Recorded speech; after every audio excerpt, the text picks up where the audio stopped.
বাংলাদেশ সড়ক পরিবহন মালিক সমিতি ময়মনসিংহ জেলা শাখার সিনিয়র সহসভাপতি নির্বাচিত হয়েছেন মুক্তাগাছা পৌর বিএনপির সভাপতি ও সাবেক পৌর মেয়র মোহাম্মদ শহীদুল ইসলাম শহীদ ও যুগ্ম সম্পাদক নির্বাচিত হয়েছেন উপজেলা বিএনপির যুগ্ম আহ্বায়ক এ.কে.এম. জাহাঙ্গীর হাসান।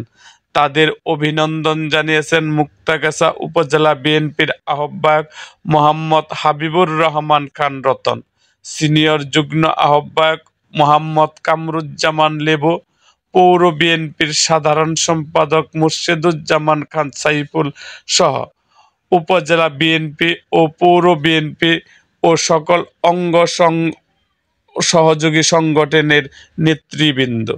এরকম আরও ভিডিও পেতে এবং রাজনৈতিক অঙ্গনের নানা ঘটনা ও ইতিহাস জানতে আমাদের মুক্তাগাছার ইতিহাস মিডিয়া ইউটিউব চ্যানেলটিকে সাবস্ক্রাইব করুন এবং পাশে থাকা বেল আইকনটি বাজিয়ে দিন।